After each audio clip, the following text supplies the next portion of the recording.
Suits, congratulations, through to round 3-0 win over Darrell Gurney. To be over the moon with that one. Yeah, delighted. And I felt in control of the game, but really I think it was 3-2 every set. Yeah. But scrappy, but then all right, then scrappy, then all right. So Darrell's not playing the way he normally can, so it was a good chance to take the seed out. So I'm delighted, over the moon, yeah.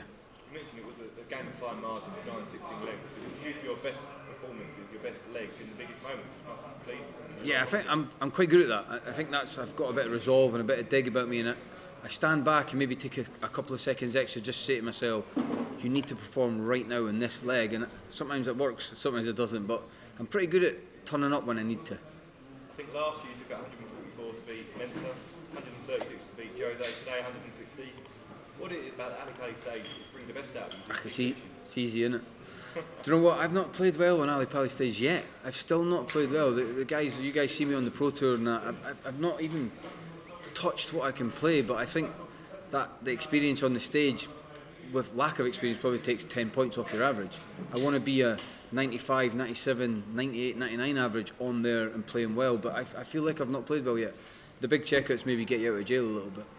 And that win lifts you provisionally into the world's top 32.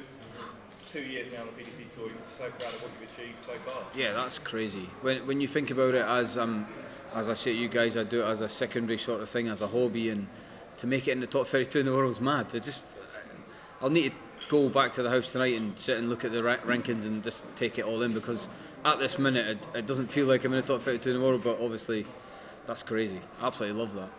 And it's well documented, you're not the ordinary darts player, you know, you work as a firefighter. Most players will be going home now preparing for the third round. You're going to be working over Christmas period. No, I'm just going to go home and chill out for Christmas. No, I'm working day shift the 23rd, day shift the 24th, night shift Christmas night, night shift Boxing night, and then travel back down here on the 27th now. So nice and easy, no? Chilled out schedule. Thank you. Suits, congratulations. Your love affair with PDC darts continues. This crest of a wave you're riding, you must be glowing inside with what you're doing right now. Yeah, I always suppress it and kind of push it down a little bit and sort of just go, yeah, I'm just here, just, you know, but that win there is probably bigger than last year. No, just going into today I was nervous. Not normally that nervous, but I was nervous playing Darrell because I know how good he is. But the first set he wasn't really firing. I thought, I've got a chance here. When I won the first set I thought, great. So Ali Pali, you know, it loves me, so I'm just going to keep trying to do what I can do. You sat there and said you fancied taking him out, and you did. Like backing up the words? Yeah, do you know what? I'm not like that. I'm not normally bolshy and arrogant, and maybe came across that way, but I'm not like that. And I know I can play, and I know I can take these guys on, but if you can take the seed out on your route, then that's one seed out of the way. There's obviously more to come, but I'm absolutely buzzing to take out one of the seeds, totally. You've got this mechanism where you say that you try and suppress it and don't let it out. When you go back, do you let that emotion out? Do you look at things and take it all in?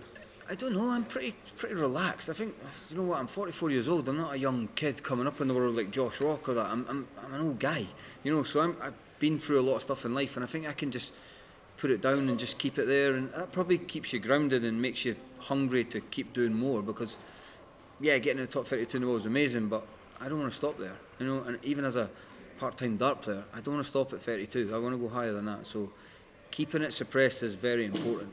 This part-time dart player line that you keep spinning to us, obviously into the top 30 now, when does it become an issue being a part-time dart player in the rankings? Because the higher you go, you're potentially going to get selected for invitation events and everything like that, and then do you have a bridge to cross if that happens? Nah, not at all. I think I've told you this loads of times, and my work have been great with me and give me these 4 days off to be here. I'm meant to be day shift today. My shift are at work today, so I think as long as the fire brigade are all right with what I'm doing and I pay the guys back when I need to pay them back, you know, I know quite a few guys, quite a few days, but I don't mind it, and I think I'm crossing every bridge as I come to it, and I don't ever look massively in front. I've told you before, I don't have a 3-year plan, a 5-year plan. I'm just looking at, I've not even started looking at January, February, March yet. This is just in the moment just now, so it's not an issue. My work is great with me. So many congratulations. Cheers, Phil. You said to us previously, Suits, that if you had the time to practice like some of the top guys do, then you'd be able to beat them consistently. Is there any concern that you're not going to be able to get the practice for these big games? Nah, not at all. I practice quite a lot at home, but probably not as much as what people think. You know, I probably practice 2 or 3 hours a day, and some days I don't practice because I can't. If I'm night shift, I maybe don't practice during the day because I have to do guide dog stuff or I have to work, so it doesn't. I don't know.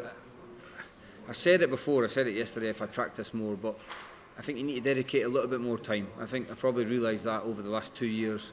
When I go to Pro Tours and get beat first round, you realise that you get found out pretty quick if you're not on it every single week. So yeah, I know last 16 was a real aim for you, just one game away from that now. Would that be still the aim for you now, or have they changed? there's no. I don't set targets for these kind of events. It's just try and beat the guy in front of you, and whoever comes through the game to play me, then if it's Danny Nopper, obviously I looked at the draw, but it doesn't bother me either. If it's Danny, I'll have a go at him and see if I can beat him as well. You mentioned guide dogs there, Alan. I think Amanda held up her phone and it's on Sky with I think maybe Disco. I seen it when I was getting interviewed there. Sport 1, the German TV channel, showed a clip of it. It was quite good. I was smiling loads at that. Yeah, of course. That's Amanda and I are. That's our whole life, you know. We dedicate a lot of our time to that side of guide dogs. So yeah, it was great to see that. It's like really cool because Amanda's here as part of this journey. She's never at any other event. She's never been to anything else. Pro Tours, Grand Slam, nothing. So for her to come to Ali Pali and have a bit of time with me and enjoy the darts is great. You waved goodbye to Disco. How emotional was that? But tell us about what's going to happen with guide dogs after. It's all right. Disco's away. She's in training. She's been there for 2.5, 3 weeks now and smashing it. She's going to potentially. I think she'll become a guide dog, but you don't know. She's got 4 or 5 months of training to get through first, so she'll become a guide dog, and then we've probably got, I don't know now, a week and a half till we get guide dog number 6. So we get a new guide dog in January, 6-7 week old puppy, and we'll start again. In terms of the support, obviously you came out, it was a cauldron initially, but I noticed there was a pocket of Scotland fans and you gave them a nod during the game. It was great, and do you know what? I actually looked up into the big stand and I could see the Soutar and the St Andrews, and I was just like, yes. I just seen it out of the corner because I was getting a bit of abuse right at the start. You know, I'm wearing quite loud tartan trousers today, and I expect it, and I quite like it.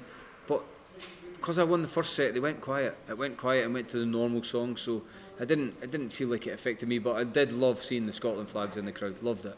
Alan, must say that you talked about winning the big legs, your mental strength. Is that really part of your game? You've really starting to come to the fore now that all the things you've done in your life and all the things you've somehow got that extra edge over even the most professional guys? Yeah, possibly, because a lot of these guys will not have done anything like what I've done. You know, they've maybe had normal jobs and then became dart players. So I feel like I've got that different sort of level of I can do something a little bit different. But big moments, Darryl missed a lot of darts at double, and I think when he does that, that's my chance to step in. That's when I sit back and say, right, come on, this is the time to step in and do what you need to do. A couple of good checkouts, 110 I think. I had about 3 or 4 chances to take that out, and it could have been done even quicker. But do you know what? Darryl's a great guy, and I'm glad I won.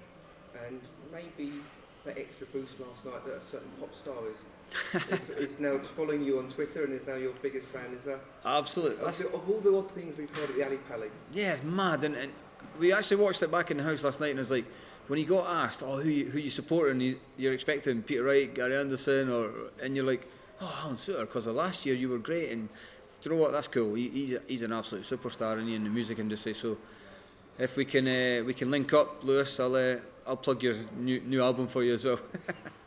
Thank you very much. You had a bit of fun with a tweet with him this morning. We done a little bit of photoshopping this morning and stuck a tweet on saying I was at Ali Pali with Lewis Capaldi, but it's just a bit of tongue in cheek, and I like my social media.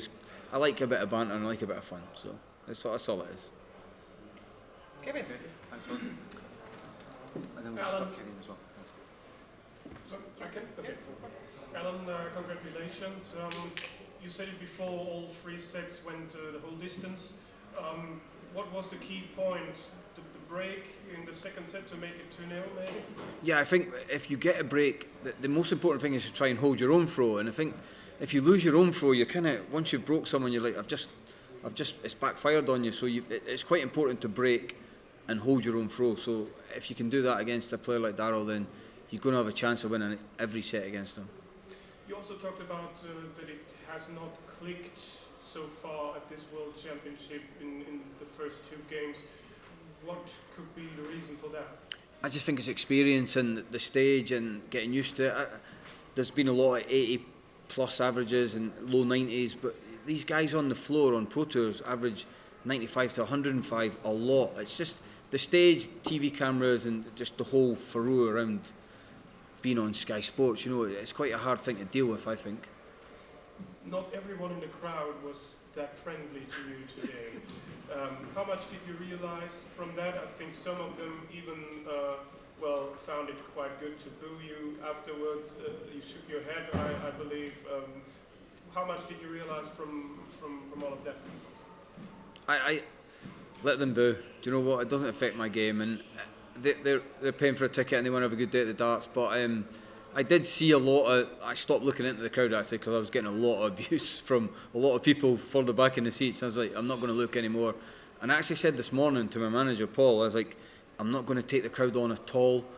But I can't help myself sometimes. I kind of get involved in it, and I kind of pick people out and try to, like the 180. I hit a 180, I think maybe in the first leg or the second leg, I can't remember, and I sort of gave it. I shouldn't have done it, but I just got carried away and I just got abused right after it. So I'm learning to try and suppress it and just go back, play your game, and try to ignore the crowd. Let them have a party in the background.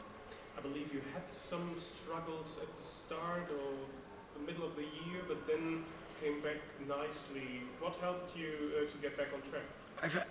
Yeah, good question. I did have quite a poor sort of couple of months, and there was a lot of stuff, you know. COVID last year was good for me because it was big blocks of Pro Tours. This time it's been a lot harder to swap my shifts. So I keep saying it's easy enough to do, but it was a hard thing to do this year. And I went to Mission, my darts company, and they tweaked a little bit. I spent an hour with them changing my setup, and it just gave me a little boost. And then the very next Pro Tours I went to 2 quarterfinals, and I think that made me realise the setup I've got now is better than what I had before. So it's just confidence, and any player will tell you if you're confident going up there, your best darts might come out. Last one from me. The other journalists already told you are now in the top 32. Do you already think about maybe getting Scotland's number 2 and the opportunity to play at the World Cup? I've been thinking about it for 2 years, but it's not my decision, is it? Gary's still number 2, and he's a lot higher than me, so it just depends. I didn't get to play in it last year because, quite rightly, Hindle went to defend his title, and I was glad he did. But if I can play for Scotland in the PDC to back up what I'd done in the WDF, then that would be an absolute massive moment for me. I would love to.